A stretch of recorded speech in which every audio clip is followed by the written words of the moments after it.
Okay, thank you everyone for joining me.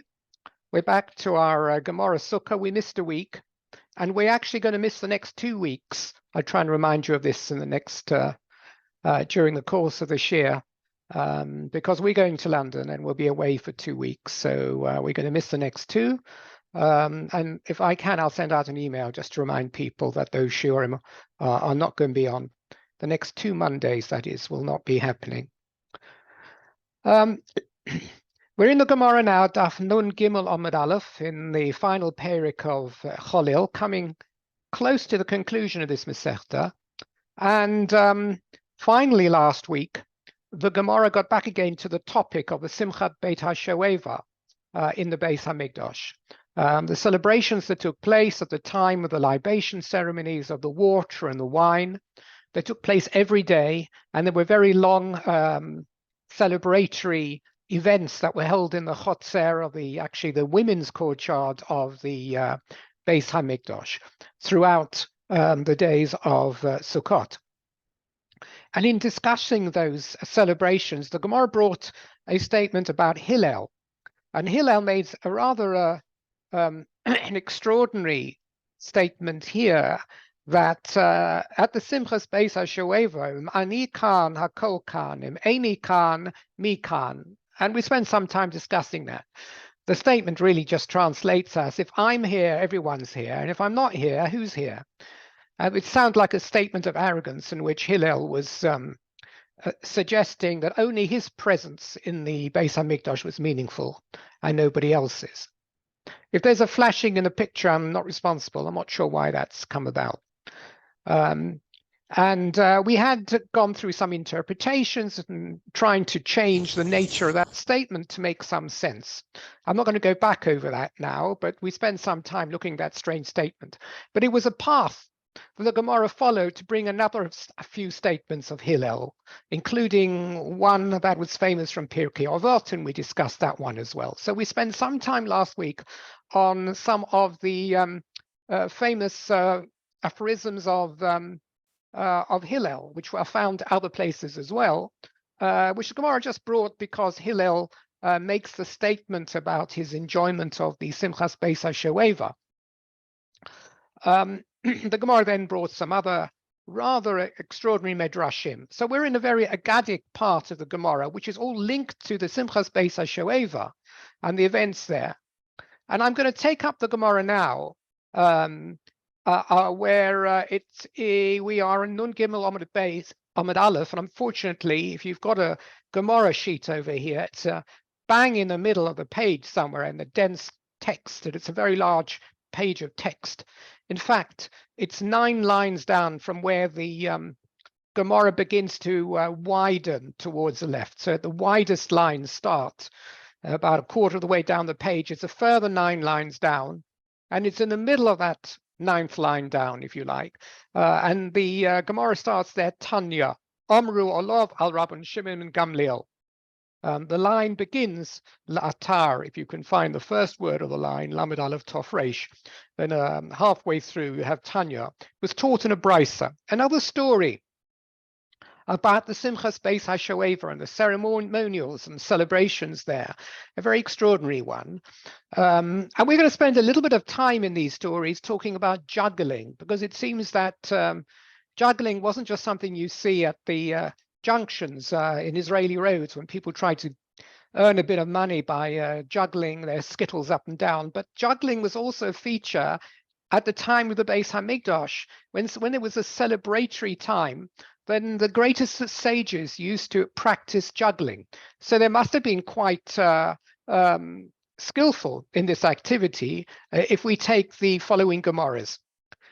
So says the Gemara, Tanya, Amru Olav Rabbi Shimon Gamliel. They said about the great Rabbi Shimon ben Gamliel, who was one of the leading Talmidei Chachamim Mishnaic times, and who was alive at the time of the Beis HaMikdash when the Simchas Beis HaShoeva was in place. When he was involved in these celebrations in the Chatzer of the Beis HaMikdash, in the Simchat Beit HaShoeva, Hayonotel Shemona Avukot Shel Or, V'Zorek Achas, V'Notel Achas, V'Ein Noga Osu B'Zu. he used to take 8 flaming torches.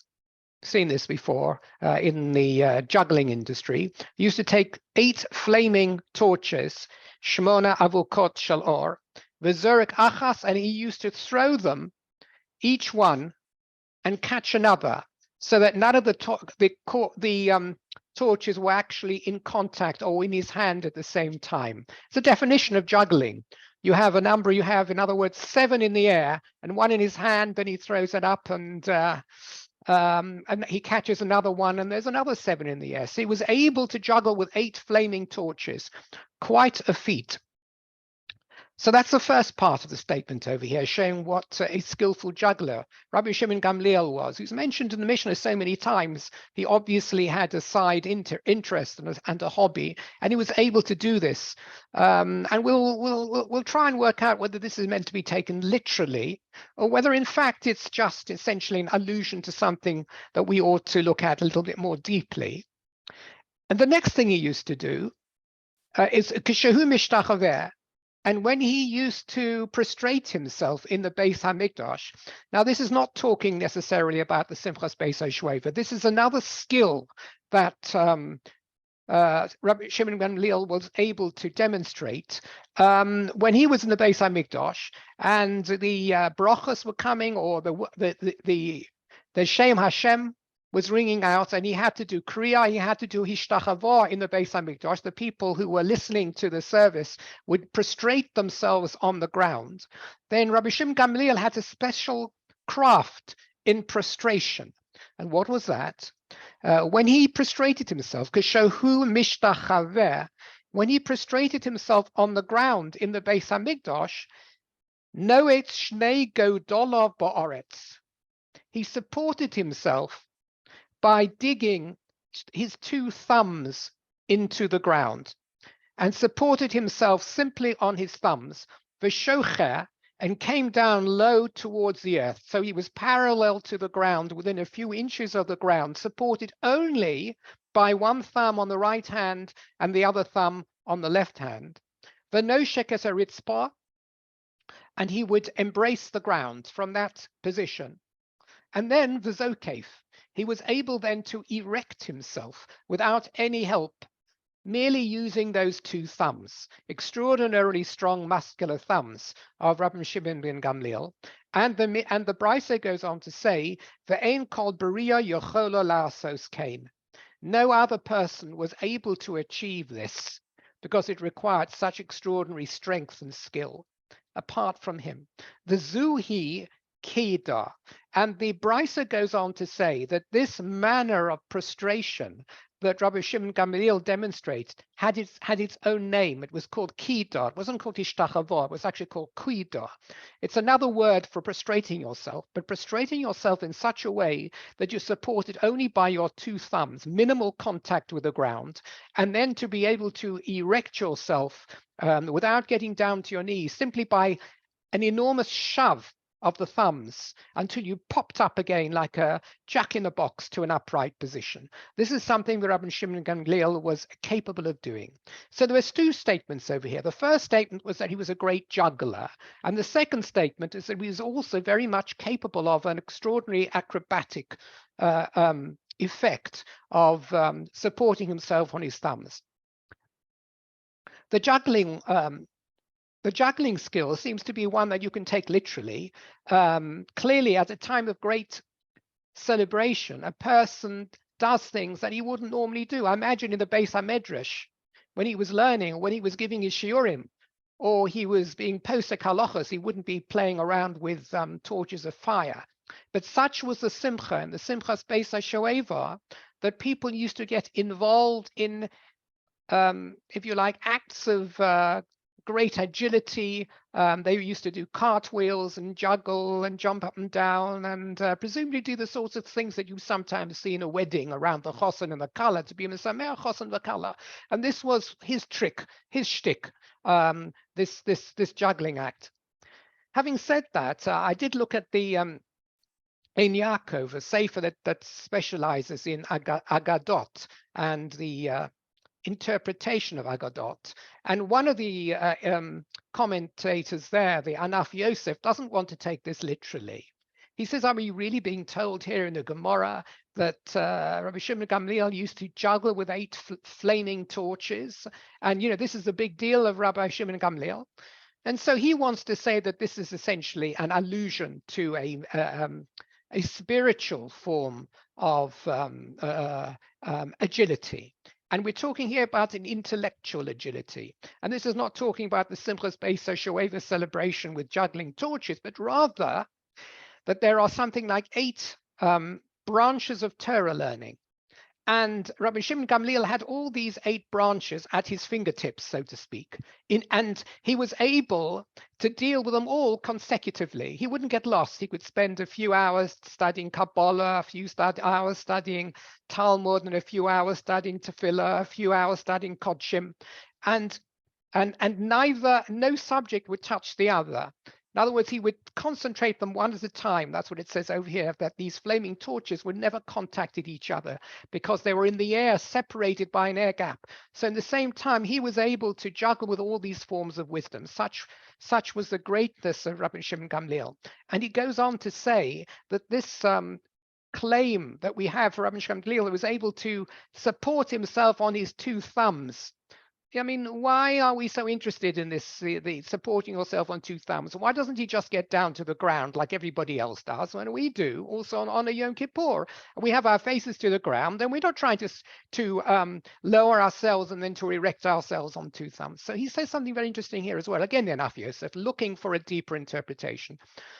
And he says that this is really a reference to Rabbi Shimon Gamliel's attempt to have as little to do as possible with the material world.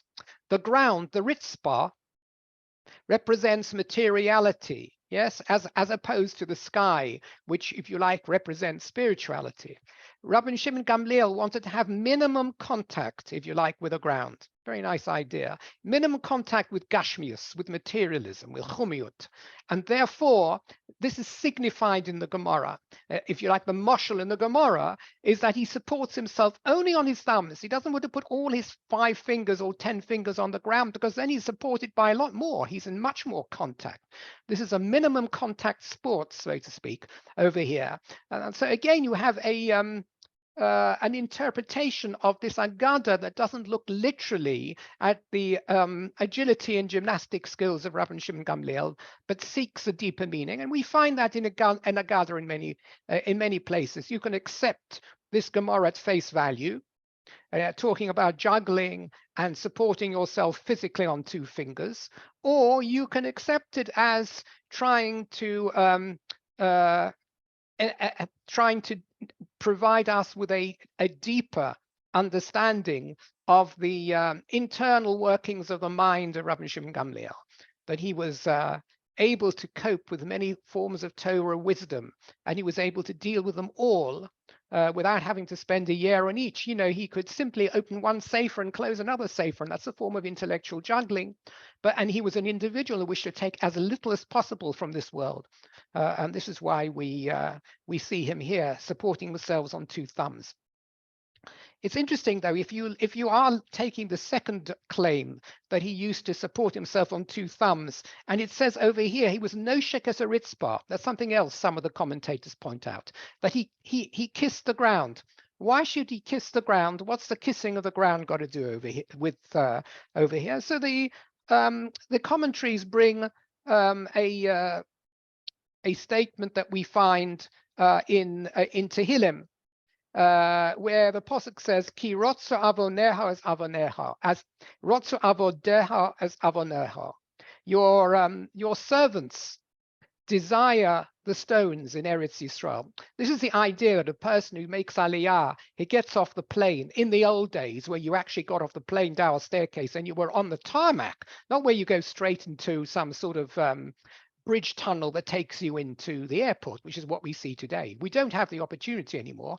People used to come down onto the tarmac, and then they used to embrace the ground because they wanted to show their chavivas, their love for the land of Eretz Yisrael, the very stones of Eretz Yisrael, this yearning for the stones of Eretz Yisrael. So this would be the idea of embracing the ground in this horizontal position. Okay, so that's the story here about Rabbi Shimon Gamliel. Now we have a parallel story brought in the name of Levi. It says, Levi achve kida kame de Rabbi ve'itzla. This is interesting, this Gemara. Levi is an Amora, and he's living already in the 2nd century. And he's a Talmud of Rabbi Yehuda Anossi, who is Rebbe over here. And the Gemara says that Levi demonstrated this skill of Kedar, that is essentially a press-up position supported only on the 2 thumbs in front of Rebbe, the Itzla, and he became lame as a result. In other words, it didn't work from him. It essentially left him lame for the rest of his life. Rabbi Shimon Gamliel clearly was able to do this and recover each time. But Levi, the Amora, in front of Levi is a sort of transitional figure between a Tana and Amora, to be honest, because Rebbe is a Tana, and the two, one is a Talmud or the other.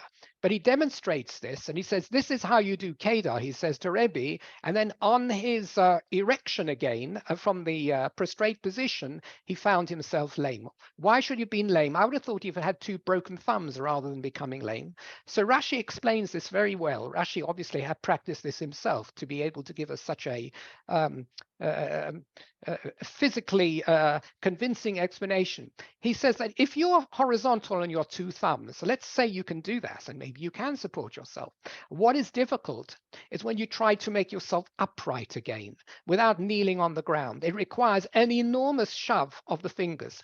And he says there is not enough strength in the fingers of the hand, in the 2 thumbs, to actually lead you from a prostrate position to an upright position. The only way you can achieve that is by enormous application of your thigh muscles and your hip muscles. And so in order to right himself vertically, he needed to jerk himself extraordinarily with his thigh and with his hip. And this is why he became lame. He became lame either because his hip muscle tore, or a tendon tore, or his leg, his thigh, or whatever. That's Rashi's explanation. So it's not something that you would say, don't do this at home, because it's likely to make you lame. The Gemara now asks something quite interesting and quite curious. The Gemara says, hey, this story you just brought about Levi practicing this art of Kedar and essentially laming himself as a result, you're saying that this was the cause of Levi's lameness. But surely that wasn't the cause of his lameness, because we have another story which explains why Levi became lame. In other words, the Gemara accepts that we know that Levi limped for much of his life. But there seem to be 2 opposing stories as to what brought about his lameness and his limp. And we've just brought one. And the Gemara says, are you saying that it was this act of trying to demonstrate the art of Kedar that brought about the lameness of Levi? Did we not learn somewhere else that this is not what happened? This is not the reason for him becoming lame. He may well have demonstrated it, but the reason for becoming lame was another incident, says the Gemara. V'ha'amar Rabbi Elazar, did not Rabbi Elazar say, La'olam al yotiach odom devorim klape mala? A person should never speak harshly towards HaKadosh Baruch Hu. That's what Yatiach Devarim Klape Mala means, against the all high, on high. He should never speak harshly to HaKadosh Baruch Hu, address HaKadosh Baruch Hu in harsh terms, say in a prayer or a supplication. Why? Well, I think it's obvious why and why shouldn't. But here, the Gemara actually brings an incident to prove it. Shahari Odom Godol, Heitiach Devarim Klape Mala, the Itzla. It once happened that a very great person spoke harshly against HaKadosh Baruch Hu, the Itzla, and he became lame as a result. In other words, Hashem punished him for his offensive behavior. Umanu, and who is that man?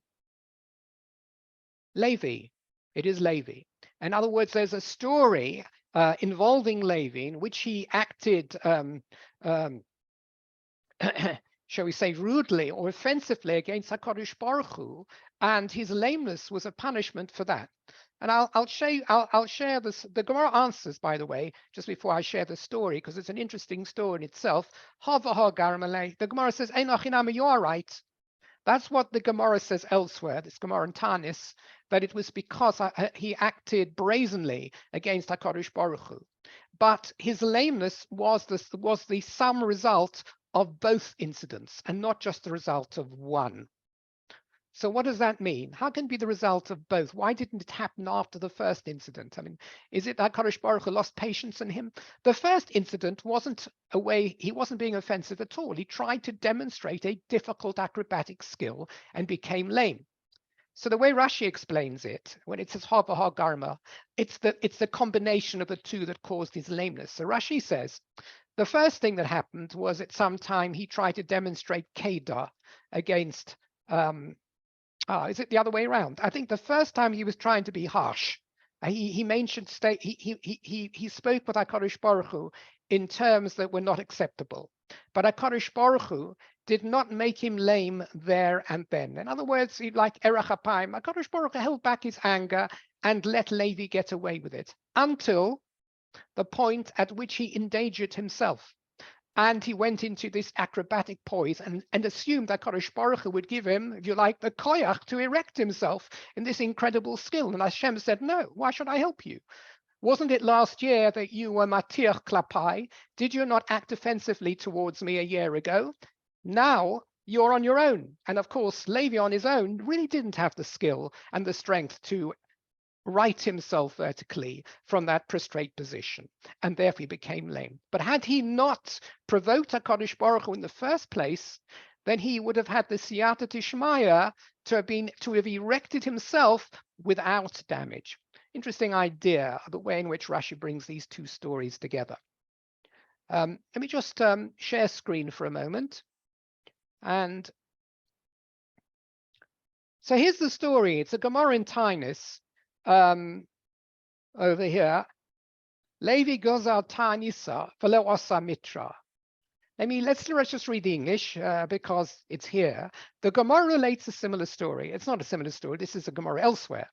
Levi decreed a fast. There was no rain, but rain did not come. Now, traditionally, when one doesn't have rain for a period of time, originally there was a whole procedure described in Gemara Tainus, but the main one really is that you have a Tanis Tzibur, and the community fasts and prays, and on the back of that, hopefully HaKadosh Baruch Hu delivers salvation and rain will fall. But he decreed a fast. Levi was, if you like, the leader of the congregation or the community, and he decreed a fast, but it didn't help. And the rain still didn't come. So he said before God, Master of the universe, you have ascended and sat up high, and you do not have mercy upon your children. In other words, he actually says to HaKadosh Baruch Hu, you know what? You're sitting up there on your throne, and you're quite nice and warm and dry, and you don't have mercy. You seem not to know or to be aware of or to care about your subjects down below. So the story continues. Rain came, but as a punishment for his harsh statement toward God, Levi became lame. Consequently, Rav Elazar said, a person should never cast harsh statements toward God on high, as a great person cast statements towards God on high, and he became lame. And who was this individual? Levi. Okay, so now we've seen the story that the Gemara is bringing over here. And remember, the Gemara concludes over here that, yes, it was his harshness, which was, if you like, a punishment in waiting. And when he tried to demonstrate this Kedar, this incredible acrobatic act, he was not able to count on God for support, and he then became lame. Okay. But that was another story involving Kedar. That's the only reason we brought it. So we said Rabbi Shem ben Gamliel was able to accomplish this incredible feat without becoming lame. Levi tried it, and essentially he wasn't able to accomplish that same feat. Okay, says the Gemara now. The Gemara now brings another story of Levi. And these are interesting stories as well. Levi hava metayel kamei de Rebbe betamne sakine. Now this is even more strange. Levi was trying, it seems according to Rashi, he was trying to cheer up Rabbi Yehuda Hanassi. Why? Well, we'll have to wait for a moment to see why. And to do so, he used to dance in front of him. He used to, in this case, it seems, juggle in front of him. Mitayel doesn't just mean to walk, to take a tiul. He's obviously playing around. What is he playing around with? 8 knives. He takes 8 kitchen knives. Maybe he's throwing them up in the air. Maybe he's twirling them around in a loop. I don't exactly know what he's doing. It doesn't say here that he's juggling, but he's doing something rather interesting and dangerous, you would think, playing with these knives.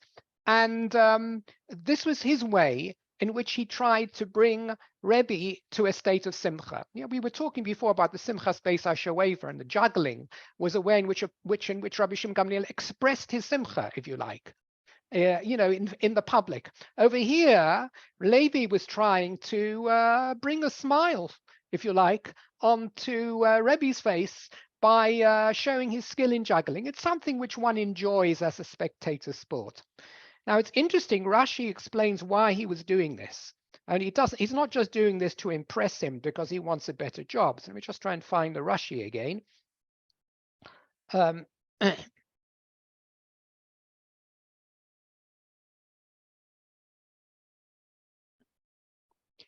Rashi explains this very interesting fact. He says that Rebbe, he was the leader of the Jewish people at the time, Rabbi Yehuda Nossi, the redactor of the Mishnah.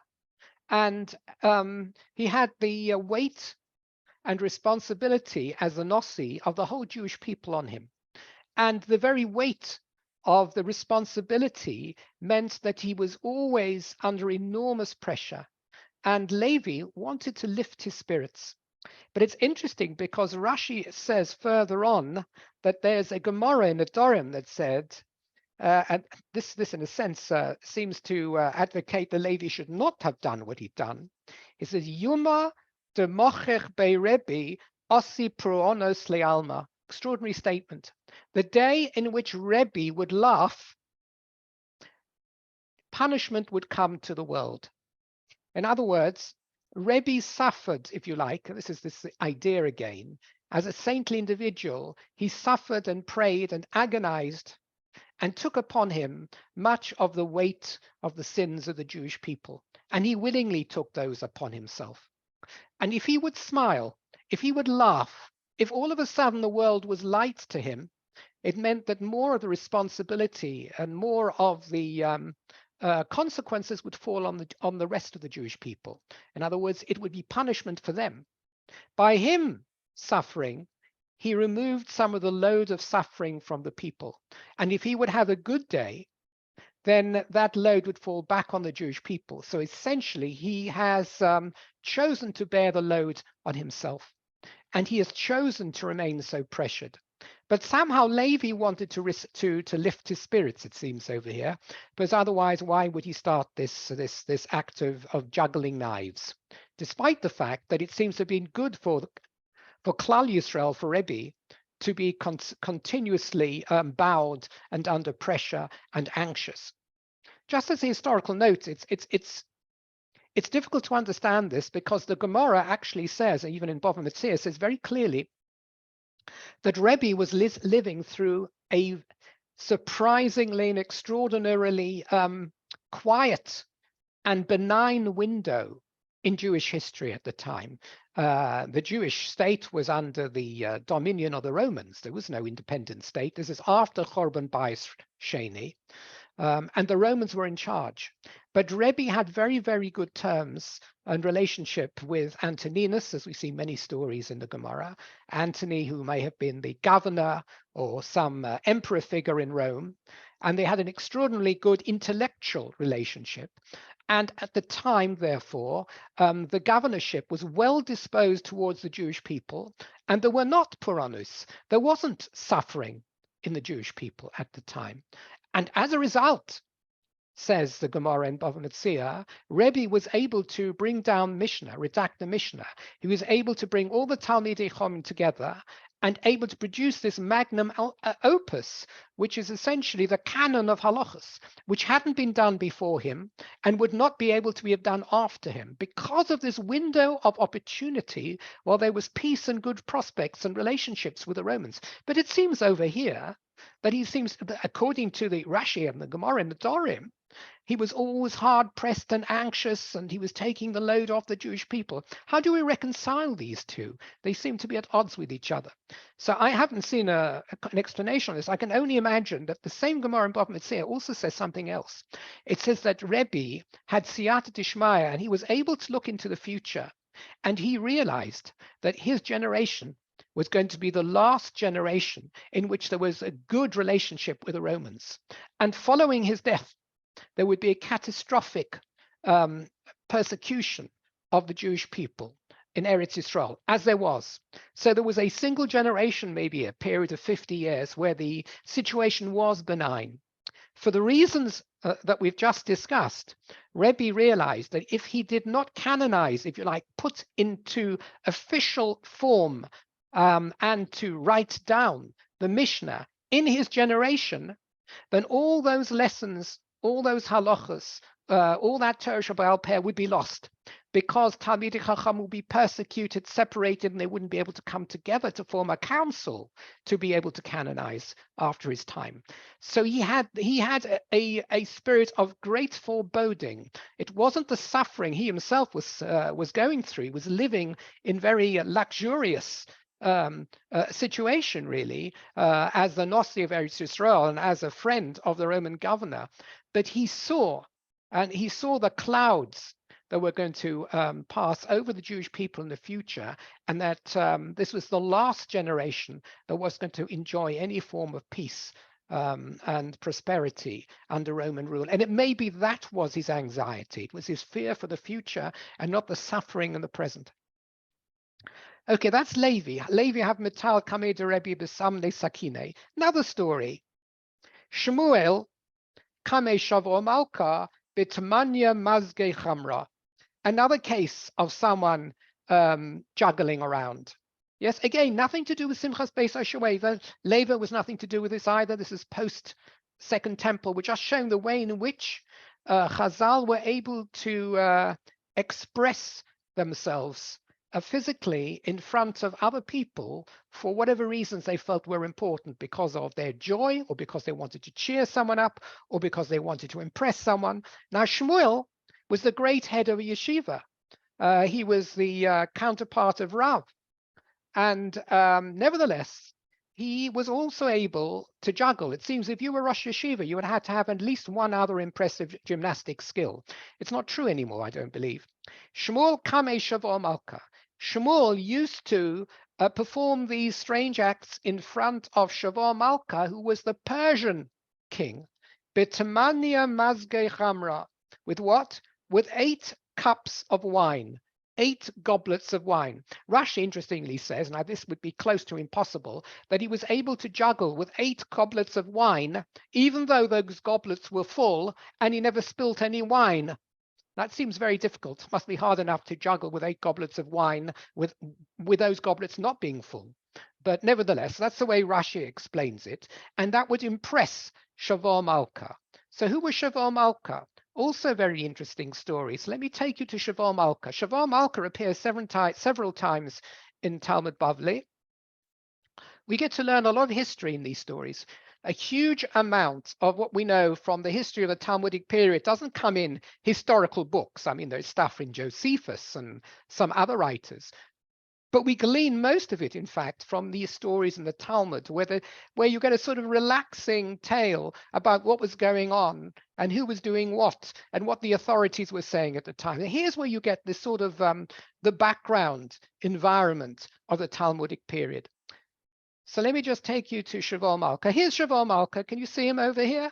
He's got some, I'm not sure whether this is a sphere of his head. This is supposed to be Shavo Malka. Shavo Malka was a very powerful emperor of Persia at the time, the 2nd, 3rd century after the Common Era. And so it's well after the destruction of the temple. At the time, the Jews were in Bovel.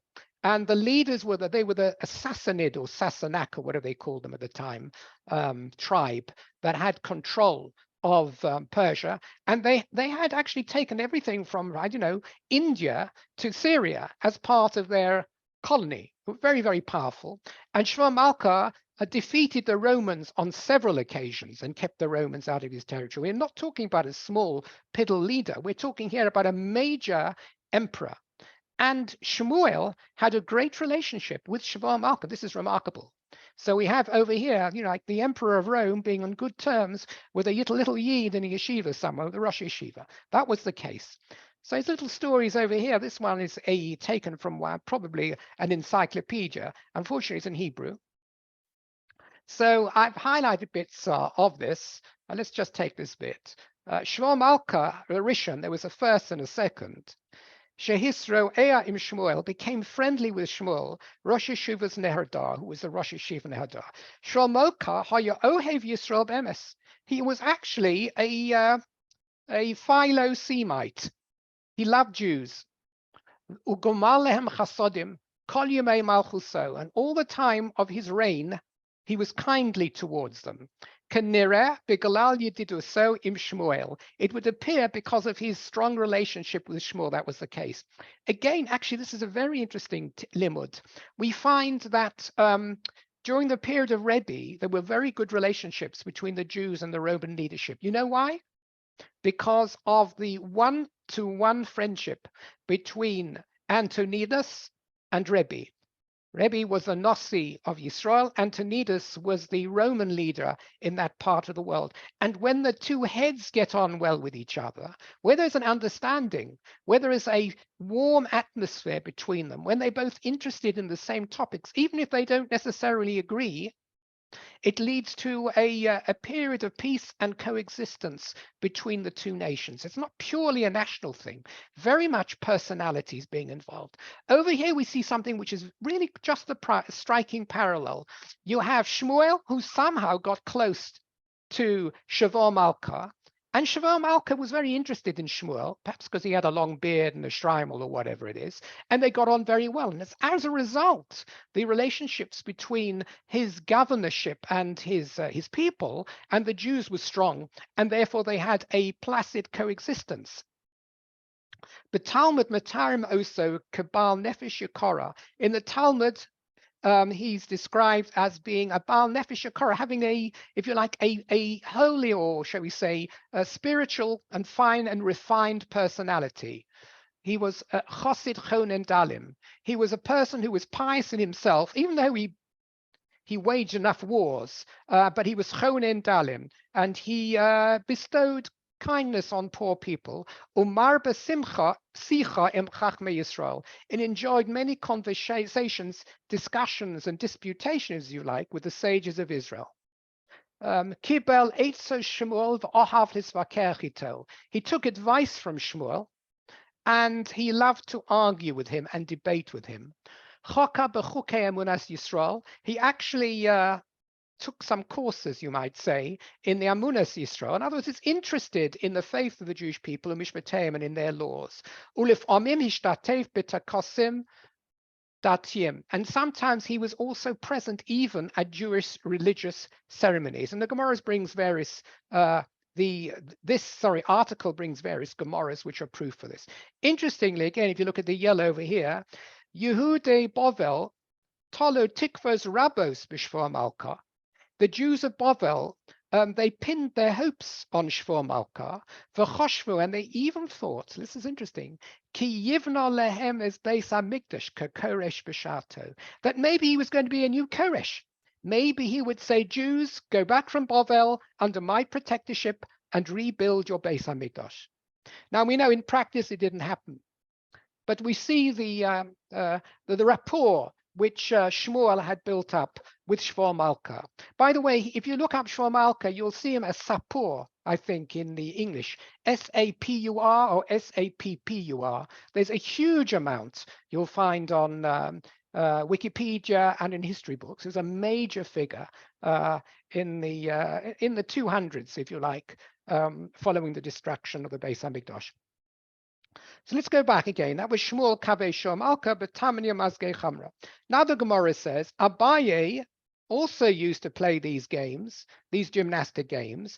Kameh the Rabbah, it's probably Rabbah, could be Rava. I think it means Rabbah, in front of Rabbah, who was his elder contemporary, Bitamanya Bei. Very interesting. I wouldn't play this game either. With 8 eggs, presumably not yet boiled. So, you know, if he dropped any of these eggs, they would certainly leave a smudge on his shirt. So he used to juggle with 8 eggs.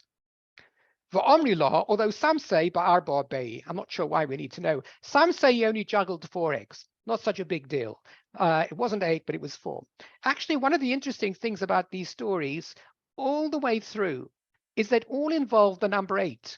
We had with Rabbi Shimon Gamliel 8 torches of fire. Then we had 8 knives, and we had 8 cups of wine, and then we had 8 eggs. What's so magic about 8? I don't know. I mean, I think the Maharal says 8 relates to the supernatural rather than the natural. You could find some sort of remez over here that 8. There are 7 days in a week, and 7 represents the if you like complete world in its normal form, and 8 goes above and becomes metaphysical, something higher, further than the physical. The number 8. And maybe that's the idea of number 8, or maybe there is no significance at all. Anyway, that takes us through the juggling episodes of the Simchas HaBeis HaShoeva and all these other opportunities as well. So let's go further in the Gemara. The Gemara says, Tanya, it was taught in a brisa. Omer Rabbi Yeshua ben Chananya. Rabbi Yeshua ben Chananya said, Rabbi Yeshua ben Chananya is also a very well-known figure. He lived during the Bais Sheni. He was actually very involved in deputations to Rome. He was a very, very important character. Keshayinu Samechim Simchas Beis HaShoeva. When we were, he says, in the Simchas Beis HaShoeva mode, in the Chotzer of the Beis HaMikdash, Lo Ra'inu Sheina Be'einenu. We never saw any sleep in our eyes. We were never able to sleep. Throughout the festival of Sukkot, for 7 days, we caught no sleep at all. Why was that? Ketzat, what was their daily schedule? Now here the Gemara brings the diary of Rabbi Yeshua ben Hanania on a typical day. The Shari Shona on the first hour of the day, starting with dawn, if you like, Tamid Shal Shachar. I was already in the Beis HaMikdash for the Tamid Shal Shachar, for the morning Tamid daily offering, which is first thing in the morning. And by the way, Rabbi Shimon Hanania was a Levi. Otherwise, he might not have had to be there. But as a Levi, he was serving the Kohanim, ministering to them. So he was there already at the crack of dawn. Misham Litfila. From then, after the Ton Ben Shachar, I would daven. Misham Lakarban Musaf. Straight after davening Shacharis, I would rush over to help with the Karban Musaf. During Yontef, the days of Yontef, there is a Musaf every day. Misham Litfiles HaMusafin. From then, I would progress to davening Musaf, right? The Karban Musaf, davening Musaf. Karban Shacharis, davening Shacharis. We stop there for a moment. It's very interesting. Some of the commentaries say that we notice a striking fact from this, which we otherwise would not have been aware of. According to Rabbi Shimon ben Hanania, even in the Beis HaMikdash, when there were korbanos, they were offering they were davening Shacharis and davening Musaf. Now we know actually the Gemara says one of the reasons that we daven our tefillas is they're bimkom korbanos. Our tefillas are what replaces the korbanos. We don't have bisman hazeh korbanos. We don't have a Beis HaMikdash. And to replace those, we have korbanos. So we have shacharis because we don't have a Tamid Shel Shachar anymore. It's the substitute. For Musaf, because we don't have korbanos Musaf, we daven Musaf when there is a Musaf. We daven Mincha because we don't have the Tamid Ben Harabaim. It's a substitute for the Tamid Ben Harabaim. So you would have thought that the tefillas were a substitute, that the time we actually offered up those korbanos, there would be no need for a substitute and there would be no official tefillas. Obviously, a person would daven when he wanted to, when he contemplated so, he might say Tehillim, he might have his own personal prayers, but there should not have been a need. If we say that tefillah is bimkom korban, there should not have been a need for tefillah formally at the time that there was korban. So some commentators want to say that this is a raya that there was. I'm not so sure that this is necessary raya that they daven what we call shacharis, what we call musaf. But some want to say that this shows that even prior to the Beis Hamikdash being destroyed, there was already a formal form of tefillah. Now we only have tefillah, and that is definitely become korban. At the time, they had tefillah as an adjunct to the korban. That's the way they could interpret these stories. Okay, that's Musaf. Misham leveis hamedrash. Oh, we didn't stop learning. After Musaf, there was a period of time we would then learn. We would go to the Beis Hamedrash to learn Torah. Misham la'achilo sh'siyah. From then, we went to eating and drinking. And by the way, what's eating and drinking over here? So far, we're talking about the days of Yontef over here. And I think even Rabbi Yishem Hanani is entitled to his Seudas Yontef. He hasn't even told about making Kiddush and eating. This is his Kiddush and eating time now, after his learning in the Beis HaMidrash. And Misham L'Tfilas HaMincha. From then we went on, after our learning to Mincha, Misham Talmud Sheben Harbaim. Actually, it seems over here, which seems strange, some would say. Then we went to the Tefillah, the Talmud Shel Ben Harbaim, which is later on in the afternoon. And Mikan Ve'elach, immediately after the Talmud Ben Harbaim, the Simchas Beis HaShoeva, we went straight on to the Simchas Beis HaShoeva, and the Simchas Beis HaShoeva would carry on all night till the next morning, when it was time again for the whole cycle to be repeated. Yes, Talmud Shal Shachar, Shachris, and therefore he would go for 7 days without sleeping. That's what he said we used to do. It used to be quite a feat in itself, you'd have thought, 7 days without sleeping. 7 days without speaking is even more different. If a town is dibber for 7 days, I almost said 7 days without speaking. It's interesting. I had a work colleague in London I worked with. He was a rather extraordinary person, but he used to go every year for a week to a particular extraordinarily expensive country house, which was run by some very strange monks. And during those 7 days, he wasn't supposed to speak at all. It was a Tanis Dibur. And he said each time he came back, he felt invigorated. He wasn't supposed to hold any conversations. It was with dozens of people. They used to sit down to their meal. It was all otherwise. It was contemplation and listening. They didn't have their phones. They didn't have any screens, any computers, and they were not allowed to talk to anyone. Yeah, so there is such a possibility as going 7 days without speaking. But over here, we're talking about going 7 days without sleeping. So the Gemara now immediately contests that and says, I'm sorry, it's physically impossible. And the Gemara is going to prove that it's physically impossible. Inni, I don't accept the fact that Rabbi Shimon Hanania didn't really sleep at all, continuously during that 7-year period, that he didn't have any sleep. V'ha amar, Rabbi Yochanan, did not Rabbi Yochanan say, and this brings a Gemara, which goes to show how you can bring a halachic Gemara for a biological reason. Can you go 7 days without sleep? The answer will be presented to us from a Gemara in Nedarim. So he says, V'ha'amar Rabbi Yochanan, Rabbi Yochanan, did he not say, Shavua shelo ishan shlosha yomim, Malkin oso v'yoshen la'alter. Very surprising halacha. If a person takes a shavua, an oath, that they are going to perform something, then we say motzes v'secha tishmo. A person has to keep their oath, and especially if they use Hashem's name. If you don't keep the oath, and it isn't due to an act of God, but you decide to violate the oath, which you've taken under solemn terms in a formal manner, then you're chayv malchus, lashes, because the Torah says that you have to keep your word, and you didn't keep your word. So here's the halacha now. The halacha is that if a person would take an oath, that I'm not going to sleep for 3 days, only 3 days, not 7 days. Let's say a person takes that oath. He says, I will not sleep for 3 days. 72 hours, I'm going to go without any nap, without any, not even the slightest slumber. And I promise to do this with the strength of an oath. Says Rabbi Yochanan, he gets lashes immediately. We don't wait to see whether he can do 3 days or not. We essentially consider that oath to be physically impossible, and hence at its very root, the oath is a violation of Motzes Aseches Ishmer because he knows he can't do it, and we don't wait to see whether after 52 hours he falls asleep. He gets lashes straight away, and not only that, the Yoshen Lealta can go to sleep straight away.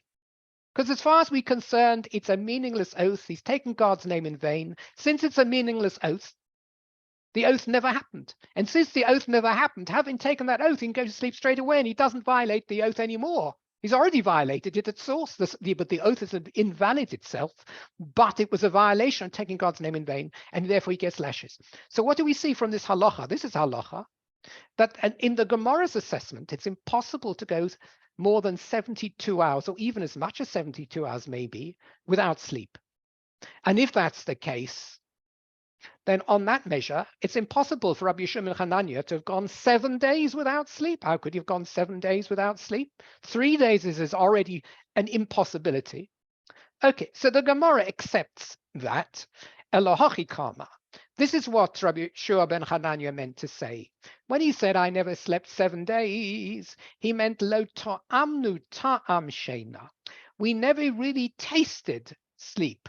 We added the word to'amnu ta'am sheina. It's a cute expression.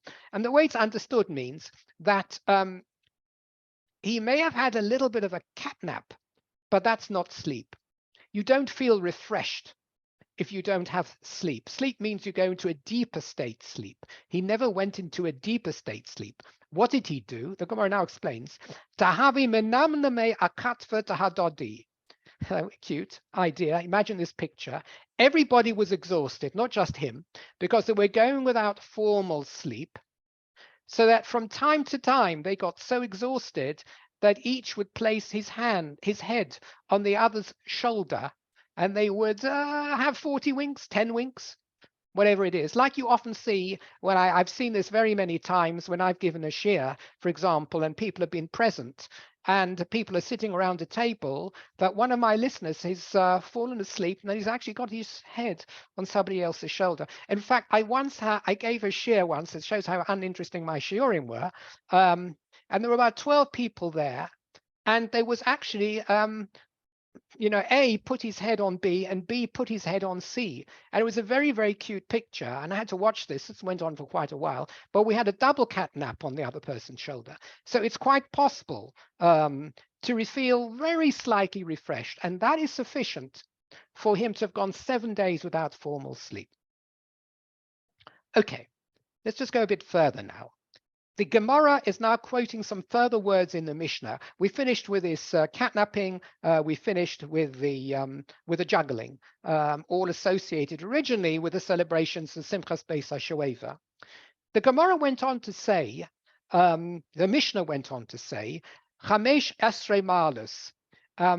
This is referring to the part of the Mishnah which has not been fully stated over here. The Levium, they came down to the Ezras Noshim and they stood on the steps leading down to the Ezras Yisrael, the 15 steps going down. And it said they came down those steps. So let me just take you back to one of my beautiful pictures. Sensational, I would have thought. I'm going to have to go right. Remember this picture again, which I've shown you so many countless times. You probably know every aspect of it by heart. So here we are, the Beis HaMikdash, where the Heichal is, where the Mizbeach is, etc., is higher up, and then they come through this gate and come down here to the Chotzer Noshim, the courtyard where all these great, you see these flaming torches are. This is where the Simchas Beis HaShoeva actually takes place. This is the plaza in which the actual celebratory occasion is happening. And it says a Levium, and you can see them over here. Maybe I'll just expand it a bit. And you can see they've got their trumpets, and they're coming down the steps. So here there were 15 steps. This was the well-known design of the Beis HaMikdash. Okay, 1 second. I don't think this. Okay. Stop sharing. So let's take it from there. They came down the 15 steps, and the Mishnah said that those 15 steps correspond to the 15 Shir HaMaluses we have in Tehillim. In Tehillim, we have a few, as you know, a whole batch of Shir HaMalus, Eser Einai, etc. Mima'amakim, Shir HaMalus, Mima'amakim Korei. There's 15 of them. And there were 15 steps corresponding to the 15 Shir HaMalus in Tehillim. What's the relationship? It's not clear. That somehow each step was an expression of joy. Each of these Shir HaMalus says, you know, this is a song, La Malus. So you say La Malus sometimes means on the heights. La Malus can also mean on the steps. So Shir La Malus, so we're 15 Shir La Maluses in Tehillim. There are 16 steps here coming down from the Chotzer Yisrael to the Chotzer Noshim. That's the sort of idea of the correspondence of the 15th with the 15th. Says the Gemara now. Omalei Rav Chisda lahu midrabonon dahavi komisada agadata kamei. Rav Chisda, who was one of the Rosh Yeshiva in Bovel, he said to one of the Rabbonim who was arranging, literally it means, expressing, I think would be better translation, his Agadah, the Agadah before him. What does that mean? Just again, this is a historical point of reference. Rav Chisda was the great sage. But we will see, and we've often seen, that even in Torah learning and in Torah Shabbal Peh, there used to be specialists. There used to be specialists in certain Masechtas. There were also specialists in Halacha, in Pilpul, if you like, trying to be Doresh things from the Posuk, trying to understand complex Halachot. And there were also experts, specialists in Medrash, which is what we mean by a Gadah here. People who had huge knowledge of all the Midrashim, the story Midrashim, the Midrashei Chazal, which are the softer stories in Talmud Bavli. There's much, half nearly of Talmud Bavli is Agadah. We've seen a lot of Agadah in the last few weeks as we've gone through this Masechta here. So it says that Rav Chisda had a Rav who used to articulate Agadah to him. And Rav Chisda used to listen to it. Rav Chisda may not have known the whole of Agadah, but this Rav did. So Rav Chisda asks this Rav to express some of his favorite midrashim to him on a particular topic. So he did so. Amalei, and Rav Chisda said to this Rav, he had a request to make from him. He said, Shemir Lach, have you heard why Hani Chamesh Esri Malus Keneged Mi Amram David? The 15 Parokim in Tehillim, the 15 Shir HaMaluses. Now looking at those, the prayers themselves in Shir HaMalus, why were there 15?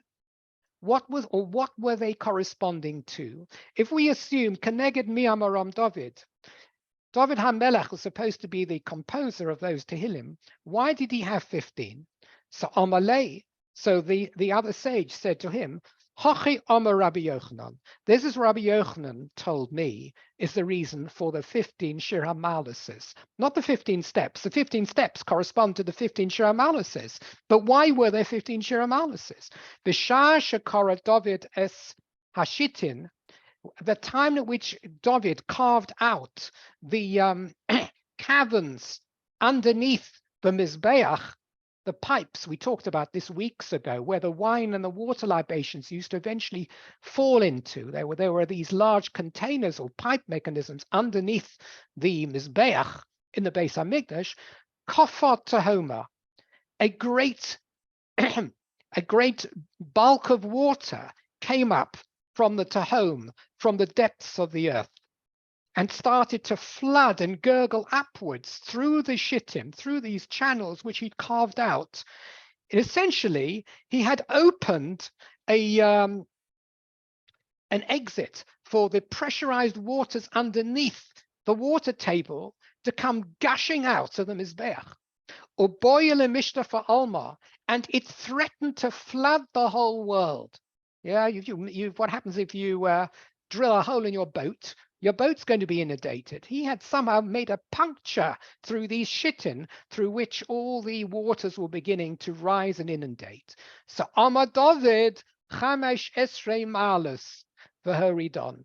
So it was only when David composed these 15 Shira Malices that he was able, through his prayers, these 15 Shira Malices, to placate the waters so that they would fall back again to the level of the water table from which they came. They were threatening to inundate, so he managed to plug them and plug their exit by these 15 Shira Malices. Anyway, we'll go back to this maybe next time we learn, because we've reached 11 o'clock, and we'll take it back from then. But as I said, we're not learning next week. 1 second. We're not learning next week because I'm going away, or the week after, but we'll resume in a couple of weeks. I was hoping we might even get as far as the Mishnah, but we didn't get as far as the Mishnah this time. We should do next time. So thanks for joining me. I'm just going to cease recording if I can find how to do it.